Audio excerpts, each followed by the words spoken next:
We will now welcome our third panel. Gentlemen, you ready? Terrific. Mr. Weidman, is that correct? Weidman? Okay, I want to make sure. Mr. Weidman is Executive Director of the Vietnam Veterans Association representing VetForce, Coalition representing service-disabled veterans. Mr. Andre Gudger? How about that? Thank you. He's Director of the Office of Small Business Programs in the Office of the Undersecretary of Defense for Acquisition, Technology, and Logistics. Mr. Thomas Laney, is that correct? He's the Executive Director of Small and Veteran-Owned Business Programs at the Department of Veterans Affairs. Mr. William Popolo is the President of Verissimo Global Incorporated, service-disabled veteran-owned small business. Pursuant to committee rules, all witnesses will be sworn in before they testify. If you please rise and raise your right hands. Thank you, gentlemen. Do you solemnly swear or affirm the testimony you're about to give to this committee is the truth, the whole truth, and nothing but the truth, so help you God? Thank you. Let the record reflect that all witnesses answer in the affirmative. You may be seated. In order to allow time for discussion, please limit your testimony to 5 minutes. Of course, your entire written statement will be made part of the record. Mr. Weidman, be honored to be able to receive your testimony at this time. Thank you, Mr. Chairman, and thank you for your leadership in holding this hearing. Senator Cleland put it right on the money that the nexus, the central watershed event of the readjustment process for veterans, particularly combat veterans, is helping people get to the point where they can obtain and sustain meaningful work at a living wage. For many, and the greater the disability, the more likely it is that it's the only opportunity is to become self-employed or start a micro business for a variety of reasons. And so the need for small business is apparent. It is also true that there's a direct inverse relationship between percentage of disability and unemployment, if in fact people are participating in the labor process at all, or labor market at all. And beyond 60%, the majority of veterans are out of the labor force. That's not because they choose by choice to live on $10,000 a year. It's because they can't find work and they become a whole new thing of discouraged workers. We believe strongly at Vietnam Veterans of America, and have for a long time, in small business and small business development. And that led in 1999 to work with former Member of Congress and Chair of the Small Business Committee in this distinguished body, Jim Talent of Missouri, to work with him on developing the bill that became 10650. And it was virtually all military service organizations and veteran service organizations and private business owners that came together and to push that. Almost everything that's happened since that time, including 2 executive orders and several additional laws, have all been directed to try and properly implement that original law. And that's the problem. What we need is consistent political will at every level. Roughly 2006, several of us in VetForce and VVA went to talk to then Deputy Secretary Gordon Mansfield. And Mr. Mansfield, we explained to him that we had tried over and over and over again to reach the VISN directors. The entire medical system does, of VA, is 85% plus of all of their procurement. And there are 21 individuals, and all the hospitals are controlled by those 21 individuals effectively. And we asked that it be put in their performance evaluation. We were stuck at 1.8% contracts going to service-disabled veterans at that point at VA. It got put into the evaluations, and I can assure you that some of them were not necessarily pleased, but Gordon is a great American and stuck to his guns. We went in 6 months from 1.8% to well over 4%. And it is my understanding that DOD is considering and, in fact, has early partially implemented the same strategy. And I would suggest that that needs to be done in every agency and department across the government. There is renewed interest in the OMB and in Cabinet meetings, apparently.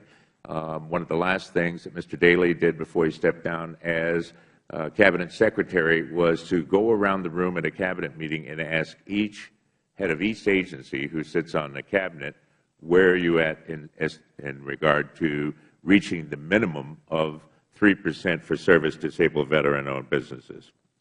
That leads us to the concern that we have. We need an accountability/quality control mechanism to make sure that people are who they say they are. But I will say that that sword has cut both ways, and it's cut many legitimate businesses, some of whom have literally been put out of business, for reasons that we consider specious and arbitrary. For someone, as an example, who from Nebraska, who is a service-disabled Marine officer who is medically discharged, who's been successfully running their business for 12 years, for them to find that she doesn't have the managerial experience to run this business, this is nuts. These are people who've never even worked in the private sector and certainly never tried to run a business. So the friendly fire, when you know you've got friendly fire raining in, yes, you need to do something about the frauds that are encroaching. But when you know that your folks are getting wiped out by that friendly artillery, so-called friendly artillery, stop firing for effect and readjust to make sure you have the right coordinates. And that's the stage we're at now. We don't see any adjustment, no matter how much we try and deal with the leadership of VA at every level. That process needs retooling. It needs better quality assurance. It needs clear rules that are published so veterans know what the rules are. They've changed dramatically over the course of the past year and a half. And what we need is assistance in getting to that point. It should be VA's responsibility, probably in the Veterans Benefits Administration under the Deputy Undersecretary for Economic Opportunity, to have a unit that assists veterans in bringing their business up to speed to be able to do business with the Federal Government. Lastly, I have noted in my written statement some additional tools that we would find extremely useful, and I look forward to answering questions about that. And once again, I want to thank you for this hearing. Thank you. Mr. Gudger. Chairman Langford, thank you for allowing me the opportunity to speak today and introduce Department of Defense service-disabled veteran and veteran subcontracting program we have. My role at the Department of Defense is the Director of Office of Small Business Programs and to advise the Secretary of Defense on all matters small business. That includes policy, oversight, and regulation. When I think about the Department of Defense posture on contracting with service-disabled veterans, it's a very encouraging one. In 2003, when we first started this program and look at where we are now, we started with about $300 million in contracts for service-disabled veteran-owned businesses. And last year, we ended almost $6 billion.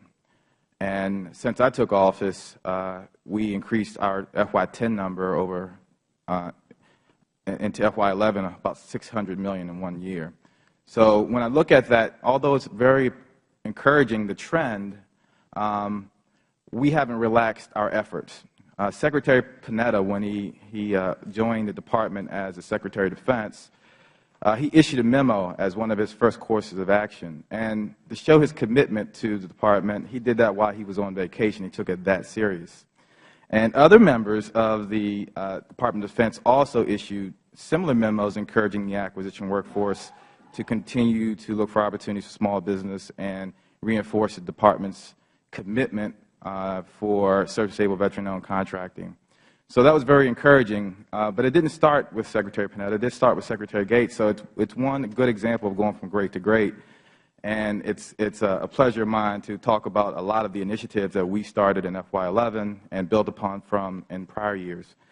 When I think about the Department of Defense, most people say, well, the Department of Defense haven't met its 3% goal.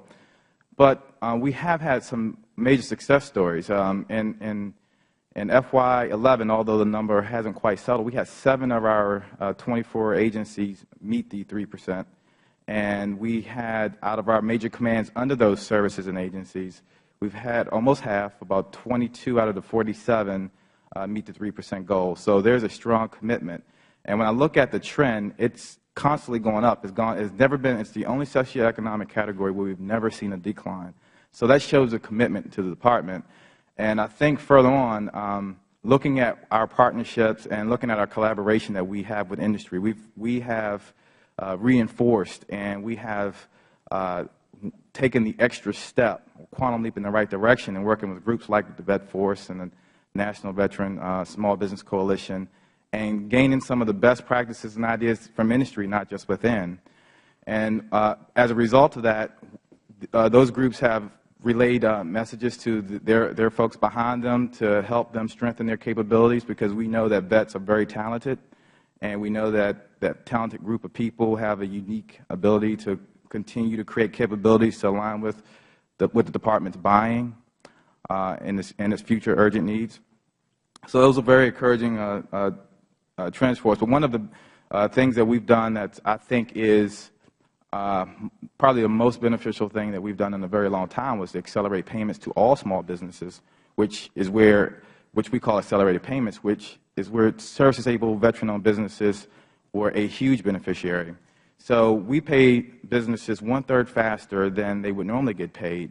And we know as a result now that they have put that back into creating jobs, creating additional capability, allowed them to respond to requests for proposals quicker and faster and put more resources towards that. So these things are very encouraging trends. So although we have no data to say that the numbers will definitely go up, but it is a good trend and it's a good behavior. And we're sharing this through my monthly meetings with all of the directors and members of the acquisition community and Department of Defense, where we're sharing best practices with each other and how to do more with veteran business and service-disabled businesses. So it's very encouraging to me. I'd like to wrap up by pointing out a few success stories based on talking to Vet Force and talking to National Veteran Small Business Coalition, attending the National Veterans Conference that the VA put on, attending the conference in Reno for the National Veterans Coalition. These things are very, very beneficial to me and allow me to go back and meet with the directors of the DLA and their acquisition executives. And for example, DLA, as a result, in FY11, they looked for their national stock numbers, which were about 3,500 things that they buy, products. And I set it aside for service-disabled veteran-owned businesses, and in FY12, they're going to do 1,400 more. These are quantum leaps in the right direction. Our Defense Security Cooperation Agency had a 26% service-disabled veteran-owned business contracting a goal that they met. And we also, the Department of Army awarded over $3 billion, which allowed them to meet the 3%. So there is positive, and they're sharing that with each other, with the other 21. So in conclusion, I would like to thank you and the panel for allowing me to testify today. And we know that the veterans hold a special place in all of our hearts, and it's true for me too. And I would like to welcome any questions you may have. Thank you, Mr. Scheduler. Mr. Lenny. Chairman Lankford, thank you for inviting me to testify on the implementation of the VA's Veteran-Owned Small Business Program. The goal of the VA's Small and Veteran-Owned Business Program is to help small businesses, in particular veteran-owned and service-disabled veteran-owned small businesses, to add value to the important mission of the VA in support of all veterans. As a veteran who came directly out of the small business community, I'm particularly sensitive to the challenges faced by veteran-owned small businesses. And at the direction of the Secretary, I've focused my attention over the past 8 months on improving opportunities for small businesses to add value to the VA while improving the integrity of our preference policies.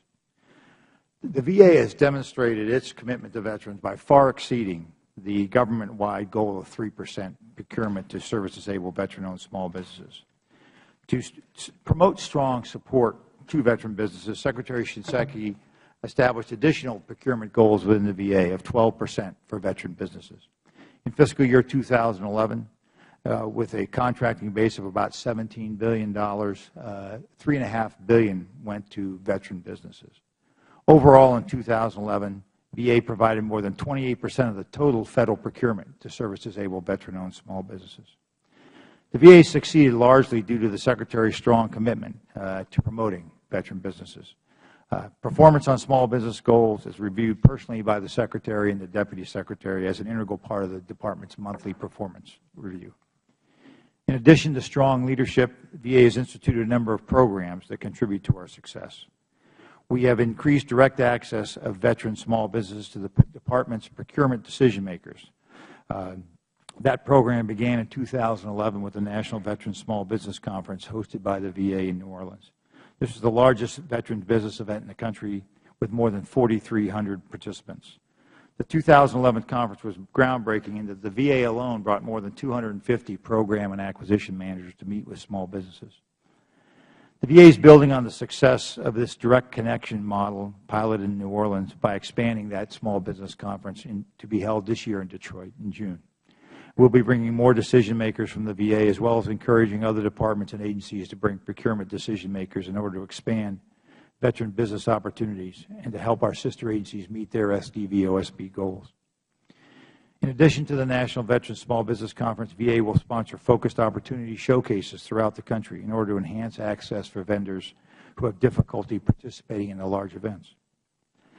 To improve veteran business capacity, we have established a mentor-protege program to provide developmental assistance to veteran businesses. The program began in 2010 with 25 firms. We added 26 in 2011. We will be adding another 50 this year. We have joined with other agencies to address the challenge that small businesses have of finding and understanding all of the programs that are out there in the Federal Government to support them. And so we have joined with other agencies on the Business USA platform that was established by the administration to consolidate information and services from across the government into a single integrated network for American business owners and entrepreneurs. Subcontracting opportunities provide a valuable option for many veteran small businesses. The VA has established a subcontracting compliance review program that conducts audits and assesses prime contractors for compliance with their subcontracting commitments.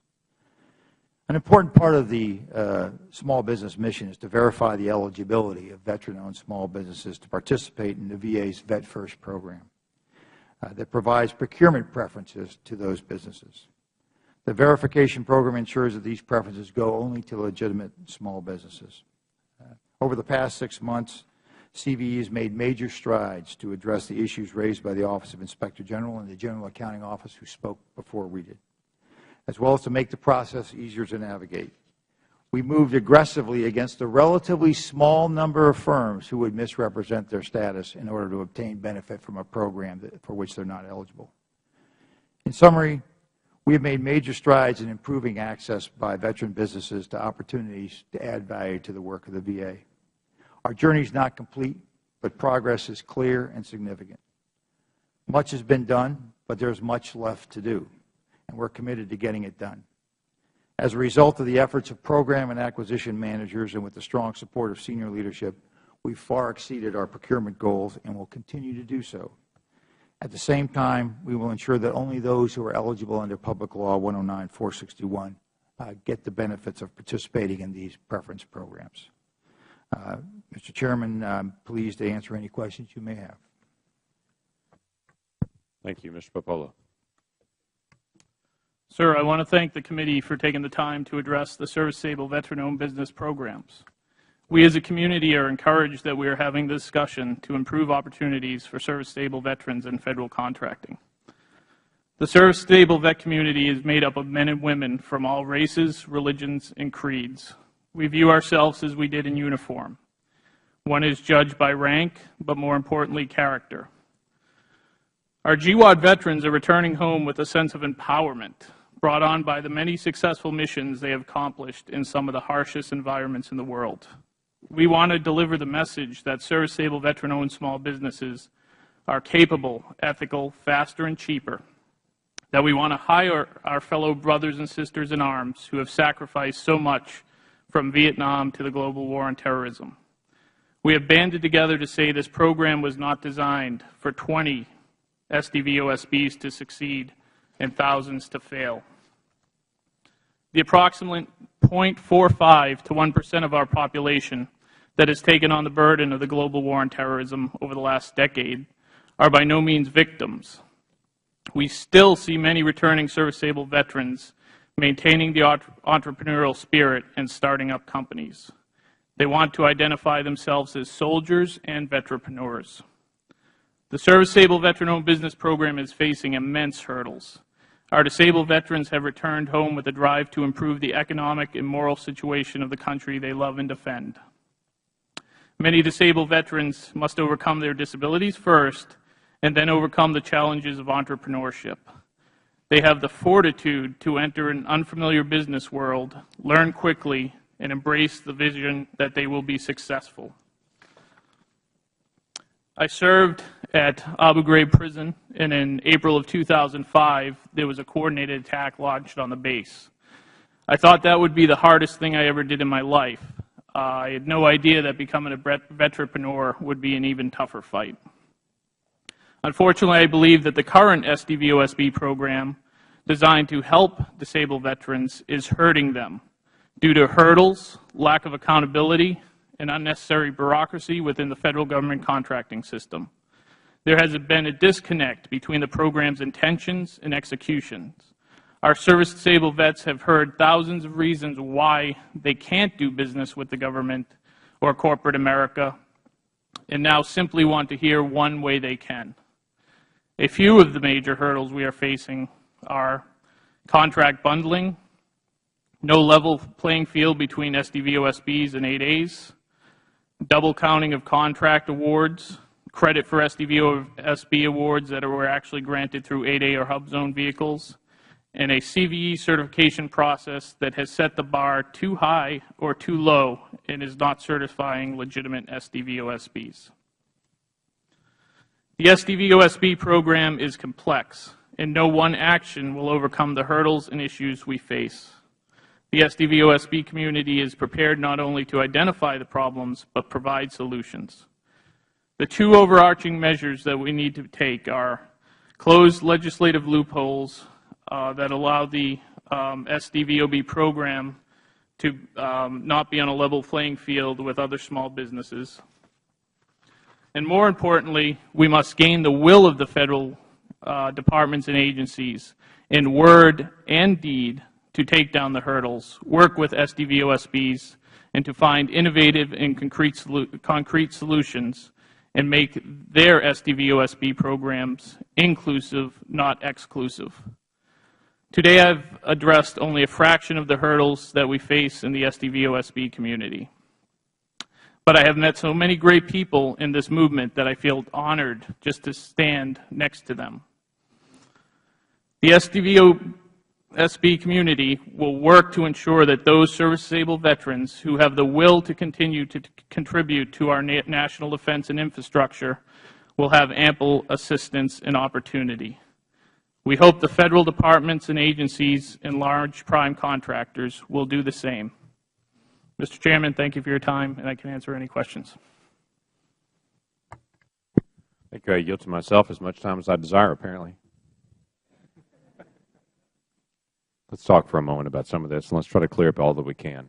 Gentlemen, thank you for being here, and thanks for your service to the nation and what you're doing. And being here is, I know it's an intimidating thing to come and prepare a statement and be able to do this. Let's just have a conversation about this, shall we? And let's see what we can do to be able to solve, because I want to identify as much as we can what's stopping this, what's in the way. I appreciate some of the success stories, I really do. But let's find the things that are in the way, and let's try to figure out how do we start resolving this. Otherwise, 10 years from now, someone else is going to do a hearing, and we'll still be talking about this same issue. Mr. Popolo, you mentioned there were some hurdles there. In your statement, thousands of reasons why we can't do business. You just want to know a few ways that we can on it. And you identified some of those hurdles. If I got your top two there, you listed several. Closing the legislative loopholes, which that is being pursued right now, and we will continue to work on that, looking at the Senate legislation that's coming over and other options that are here. And the second one, the will of the agencies to do it. I found that very interesting. Can you illuminate that more for me? Yes, sir. I think the message we got from the last hearing in December from the VA was that we're fighting for the crumbs off the table, and that's where we're going to be, because it seems like there's an unwillingness to really embrace Vets First, the Vets First law, and implement that. Are the service-disabled veterans doing lesser work, and so they're down the table saying, well, if we have to use them, we will? Or you're saying they're both great companies, these are two people, we have a higher platform because we have that 3% on it? Which one would you say it is? You're doing lesser work or doing equal or better work? Well, sir, I think the disconnect is we have thousands of service-able veterans marketing to the VA and going to the VA and saying, we're here. Unfortunately, the message you hear back from the VA is that we can't find these capable service-disabled vets. And myself and others in the community have approached these agencies and said, well, why don't you come to us and we'll work with you? And that kind of falls on deaf ears, that I don't know if it's because of bureaucracy or just lack of will, that they don't want to work with us. I wish I could get that answer from a candid answer of why, when we come to them and say, we will help you meet your goals, or we will help you find capable SDVOBs, that they're unwilling to work with us. Okay. That's interesting. Mr. Levy, I have a question. Thank you as well for connecting on the small business side and for doing the training and the coordination and the reach out on it.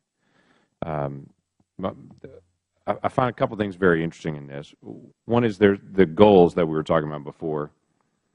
And the previous testimony, it sounds like you disagree on some of the testimony that was given earlier. And let me give you a highlight on that. You talked about the progress of small, we've had progress in these areas, and these small numbers of firms that don't qualify, they're giving numbers of as high as 76%. You're saying, no, there's a smaller number that don't qualify. The majority do. Can you give me a feeling of where you land on that? Because it sounds like you're saying, no, I think you disagree with the IG's report on that. It's not so much that I disagree, but I think we have to distinguish eligibility for a particular government program, in this case the Veterans First program, and the commitment of fraud. I have personally reviewed hundreds of applications for verification. In 2011, we denied 60% of all applicants. And in reviewing those denials over the last 8 months, it's my judgment that the vast majority of the firms that we are unable to declare eligible are not committing fraud. They are not willfully misrepresenting their status. Nobody goes to the police station and it tells the cop, hi, I'm here and I want to show you the documentation that shows you I'm committing a felony. 98% of the people that we identify to be ineligible self-report. To me, that's a very powerful statement. And I think one of the disservices that we have done to the thousands of veteran business owners that are out there operating with integrity is to imply that lack of eligibility for a VA program equates to fraud. And when we find someone we think is willfully misrepresenting or is consciously misrepresented, we refer them to the IG, as you heard from the previous panel. If we think they are conducting themselves in a way that is worthy of debarment, we have referred them to the Debarment Committee. I will tell you, in respect to the previous panel, we have focused more on identifying those where we believe there is fraud, pushing them over to the IG for further investigation, because my organization is not in the business of criminal investigation. Right. But I think it's, yes, we deny a lot of firms, but they're not fraudulent. They just have a business model that does not fit the requirements of Veterans First. Okay. So how do we, then I guess I ask the question, how do we resolve that then? Because either the word's not getting out to them, they're applying and going through a process without the clear stipulations, because it's fairly clear to me, you have to have 51%, you have to be in the executive office here, you have to lead that company, you have to have 51% ownership, you have to have the majority of how you're putting out your subs, all this, that's pretty clear. You have to be a service-disabled veteran. So the standards seem to be pretty clear.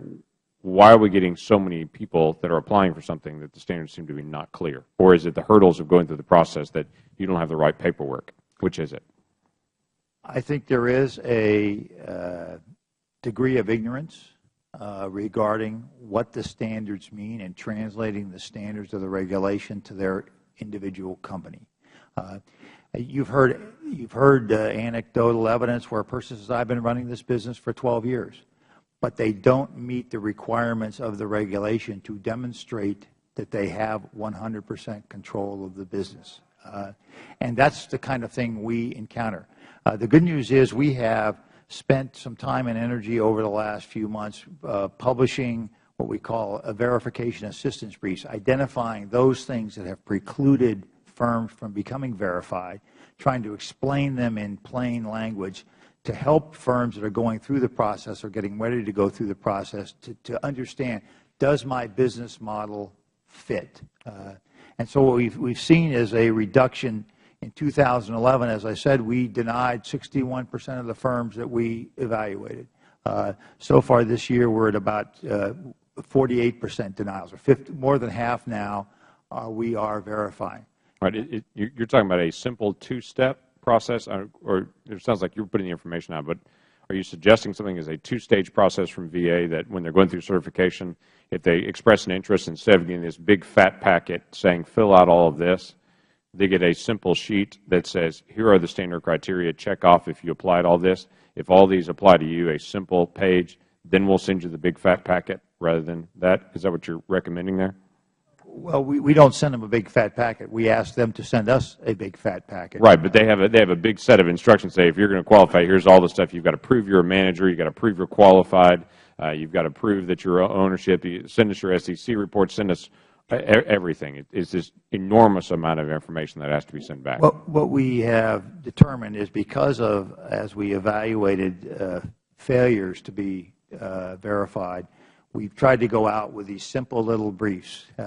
And I think currently our verification assistance briefs probably cover 95% of the reasons for denial. And it's very seldom, I think we have to be clear, very seldom do we have a situation where the person's not a vet. All of those people have gone away, at least from our program. No, that's VA only. That's not necessarily saying I can only speak other to agencies. VA, sir. Right. I'm only speaking to the VA, the Vet First program, our responsibilities. There was that issue before. Now people have gotten the message. You're not going to be verified. You are going to be investigated if you come in and say you're a vet when you're not.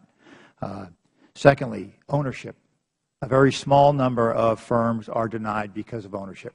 Most people can add up to 51%. The major issue comes under as an issue of control. And the requirements of the regulation are for 100% control by the veteran owner or the veteran owners. And that's a high standard. So you're saying currently the standard is 51% ownership, but 100% control. 100% control. So you've got to have somebody that's 49% fairly compliant with your company, with you, that they don't care if you control everything, but they actually own 49%. That means somebody who's 49% doesn't care how you control the company. That means if someone has an equity stake in your company, they've given you their money with no influence over what you do with it. That's a very high standard.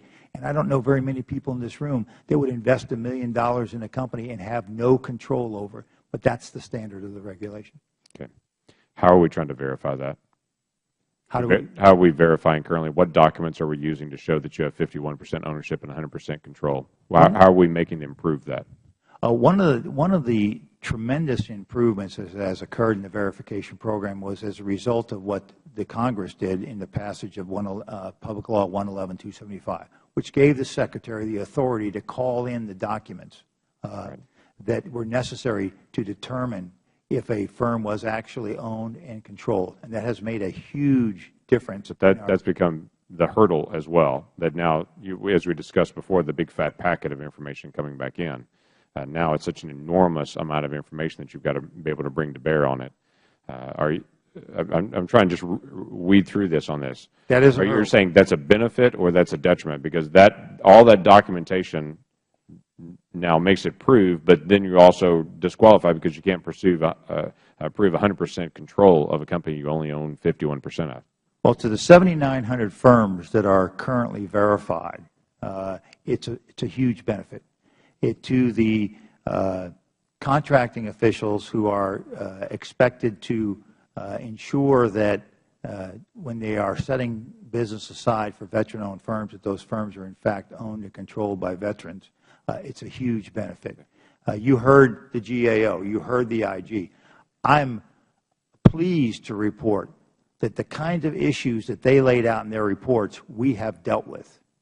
And I'm very comfortable that they will not find firms that are ineligible for the Veterans First program, not if, but when they come back, because we've made great strides in ensuring that that doesn't happen.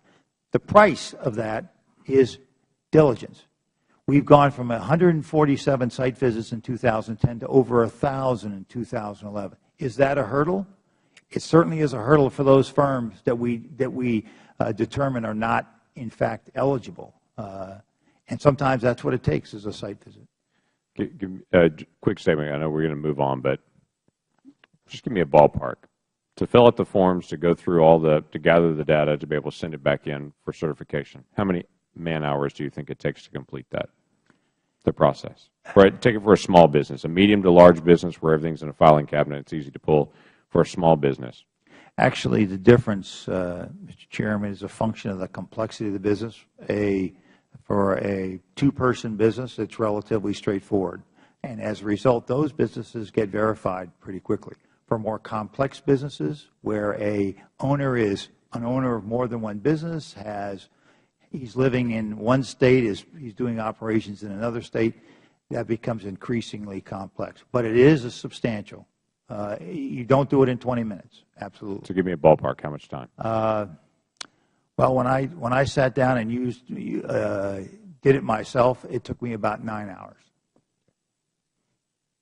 Okay. I would assume veterans get a tremendous amount of mail in their box related to just about everything. Is there anything going to a recent veteran as they're leaving out from Iraq or Afghanistan, wherever it may be, as they're stepping away? Are they getting mail saying, if you want to start a business, we will help you do that? Here are the standards that you need to do. We're doing preferences in every single agency. If you have an interest in any of these items and would like to start your own business, call us, and we'll go through the process. Who's sending that piece of mail to them? So, Mr. Popolo? Sir, I guess during the demobilization process, the guys coming back, they get briefings and they hear this. But I think the main marketing tool they're getting is from either the VA in their benefits package, or sometimes an SBA rep will reach out during a demobilization process. The unfortunate part, and this is why I say this program is hurting people right now, is because they're being told that the government has a 3% goal and they're not meeting that. So in the mind of the veteran is, if I can work hard and really start a capable company, I have more than ample opportunity to build a business, hire veterans, become financially stable. The problem is the federal government doesn't care to meet that goal, and that's why we're having the problem. So that's why it's hurting people. And to start a small business, it takes a lot of time and financing, and you're away from your family, and it's a sacrifice that's supposedly going to pay off later. But because of the system, there's really no payoff the way we have it set up now. So my fear, and I'm sure other people at the table would disagree with me, is unless we're going to fix it, then stop it for our younger vets coming back, because some of them are in bad places looking to improve their life. And if we throw them into a program that's broken and bureaucratic and just going to get them broke and depressed, then we shouldn't be doing that. No, let's fix it. Yes, sir. On that one. Anyone else want to make comment about that? Mr. Weidman?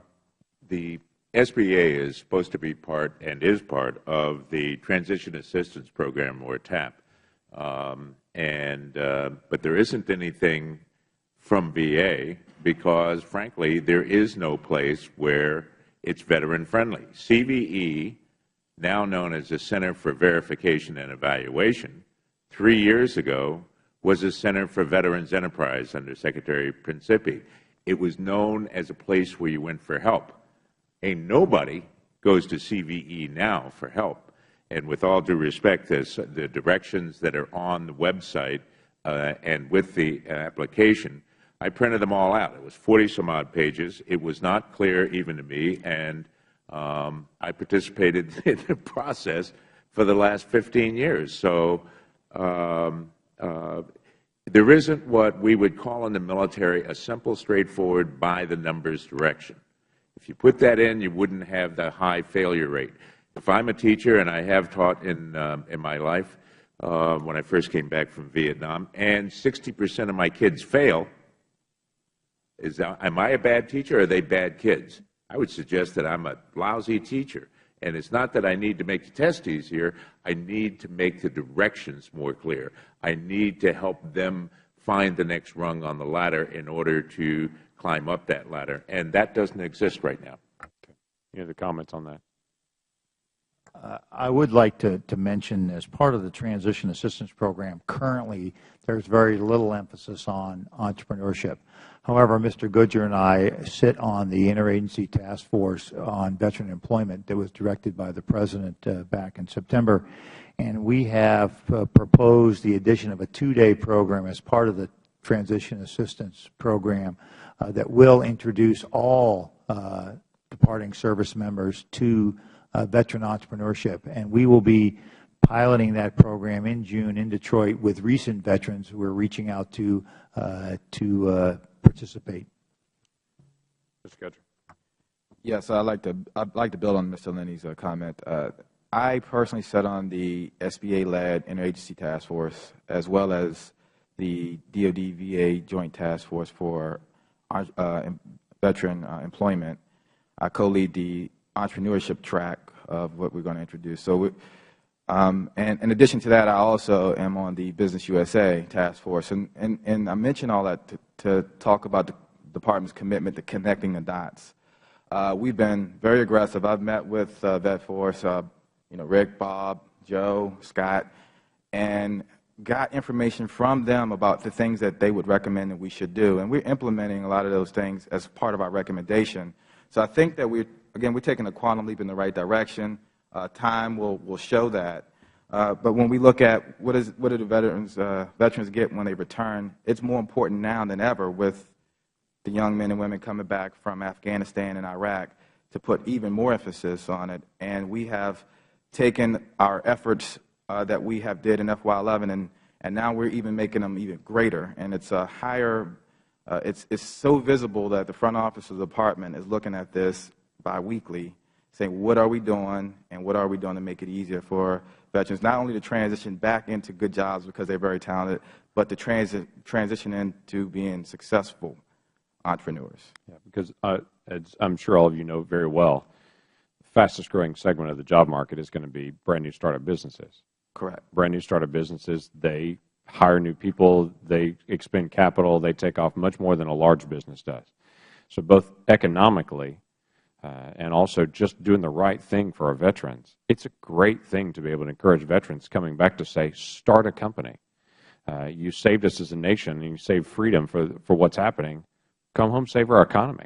As you start a new business and you hire a couple of your brothers there, you're reestablishing a stable economy back in the United States as well as you do that. Now, we should do everything that we can to clear the path in front of them rather than to add hurdles into the middle of it. And obviously, we've been talking about already about what do we do with agencies that slow walk this process. So we've got to find where we're missing here. And I see a couple elements on it, but as each agency looks up and says, what are we going to do? But I think one of the elements is we need to set in front of veterans as they're coming home, start a company. You've got great skills. I mentioned earlier in my opening statement that companies in Oklahoma love hiring veterans because they don't know when to quit. They don't know how to work a 40-hour day.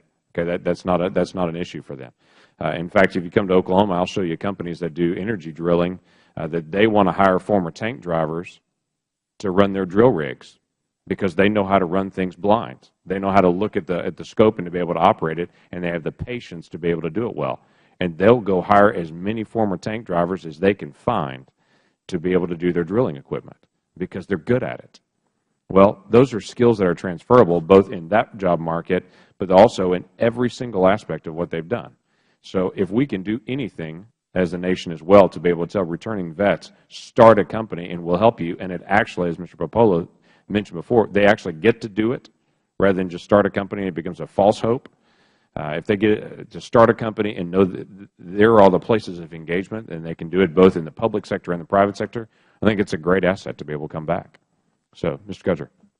Yeah, I agree with you. And as a matter of fact, myself and Tom and Farouk, who's behind me, we believe that encouraging the young men and women to become entrepreneurs start prior to them coming back. It starts when they almost first go in. We're looking at things that we can do to get them information in the hand earlier to make that assessment and have them aspire to be more. So, one of the first commissions one of the studies I commissioned when I first became the director in this job was a study on service-able veteran-owned business barrier reduction, to figure out how we can reduce the barriers. I came from industry. I'm the first director in DOD to come from industry, so I was very familiar with a lot of the barriers. And I reached out in my second week to all of our directors, small business directors and specialists. Many of them are here behind me today to show that their support and their commitment to veterans as well. And I took all of that feedback and said, here's what we need to do to start reducing the red tape and barriers. And we moved out on that pretty quick. By June of last year, I signed a joint memo for the first time, myself and the head of the Defense Procurement and Acquisition Policy, to encourage market research. Market research, we believe, is a cornerstone of creating competition. Competition opens the doors for service-stable veteran-owned business to compete on future opportunities. And then, in addition to that, we had a peer review process where all of the directors, out of my office, we do $1 billion or more, and then the rest of the directors do the services and component agencies. At $500 million or more, they sit on every single peer review for every planned acquisition to look for opportunities for small business, whether we require set-asides in subcontracting agreements, or we look at pieces that can be broken out for them as prime contractors. And that's an aggressive move we're doing as a department. We're fully committed to that. Great. You realize if you can do this well, you'll be a good example for a lot of other agencies. So we hope for your success on that one. So continue pressing forward. Yes, sir. Mr. Chairman, we need a mechanism that works for verification of SDVOBs, but we also need a verification and evaluation process of large primes. Most of the large primes do not do the things that are contained in their boilerplate. They do not list a VETS 100 report. They do not make any effort to go out and hire any of the protected groups, principally disabled veterans and wartime veterans. And if they do, it's quite separate and apart from that requirement in the law of all Federal contractors. And and they do not do the subcontracting aggressively that they say they're going to do. The situation now is it's a let's not and say we did of here is our subcontracting plan, but nobody comes back and checks it. Whose responsibility is that to check that? The agency. Okay. Whatever agency. So it's left to contracting officer. It's somebody else after them. Correct or not correct on that? I don't know. I could speak for the VA. The VA established in late 2011 a subcontracting compliance review program where the Chief Acquisition Officer has taken on a responsibility to look at prime contractors who have subcontracting plans, and we have begun doing audits, site visits of those prime contractors to determine whether or not they are in fact delivering on their promises. Sure. Because, yes, historically that has been a challenge. And for contracting officers, it's been a particular challenge to unravel that at a time when what they're focused on is completing the contract to standard, getting the medical center built on time, on budget. So we have at the VA just initiated a program which just started this year where we're going out and assisting them by auditing these prime contractors. Okay. Yes, I'd like to speak. So in the Department of Defense, this is a good example, Chairman Langford, of reducing barriers. We decided not to solve this problem with people, but with technology. And in our past performance or our source selection criteria, we are no longer on many of our acquisitions putting out a goal in subcontracting. It's become a requirement as a part of our response. And we track that through our performance database. And large companies who do not meet what they say they're going to deliver to us, as we're tracking it going forward, if all things remain equal in a future competition, we do take that in consideration. Have they met their small business goals? So in the previous contracts, did they meet the small business goals? If they didn't, then they're marked down for the next contract. Correct. Okay. You know, that's a way of accountability and adding more visibility into, one, do we get what we're buying, and two, are the companies doing the right things for our economy and spending taxpayers' dollars correctly. So I think those are things that steps we've taken in the Department in FY11, and we can continue those on in FY12. Okay. Thank you. Mr. Popolo, you want to make a final statement? Yes, sir. Thank you. To that point, we hear a lot of this talk, and hopefully it will become a reality. But we still see that a lot of the contracts are coming out bundled. A lot of them are not going to small business, and it's a small business problem. So you're saying the contractor's giving it to one company that handles a lot of the other subs rather than going through a company that would be a service-disabled veteran that would take it? Yes, sir. At that point. And the Air Force has net sense contracts that are billions of dollars that lock everybody out. And this is the message that the veterans get when they do talk to the SBA or they do talk to the VA is the government buys everything, which is pretty much true. They buy everything from pencils to airplanes. What they don't tell you is how they buy it. And when you look at how the government buys it buys it through bundled contracts, national acquisition contracts. I sat down with a VA contracting officer that told me he was forced to buy off a national acquisition contract, and he bought trash bags that cost more and didn't fit his trash cans. So that's just was apparent to me that this system is not working. From the veteran community, we like to see that broken down, more small business. So are you getting instructions at all about, okay, if you're not getting the prime contract, how to get the sub, and is there any follow-up on that? Yes, sir, but we face the same hurdles. We approach large businesses, and they go to these conventions, and they say, oh, we want to increase spending with veterans. We want to do more. When you approach them, you go through their small business people. It's a gatekeeper. You don't hear back from them. They tell you to follow up. You send emails and calls upon calls, and you never hear back from them. Right, but that means some agencies not following up on them. And we're back to that. Mr. Scudder. Yes. In the example of NetSense, not only do we have a large business component, it's a multiple award contract with multiple winners. One portion of it is a small business set-aside multiple award contract, and the other is large. In addition to the large business side, they have a requirement in their portion of it of over 30% roughly in small business subcontracting they must do, and it will be a highly weighted factor for that particular opportunity. So we are doing things in the Department in 2011. Together, our prime and subcontracting dollars is the highest it's ever been to small business on both sides. I mean, it didn't decrease. It was the highest number in our history. So I think we're making a quantum leap in the right direction. Well, gentlemen, thank you. Mr. Weidman, do you have another comment? Okay. Yeah, last points, if I may.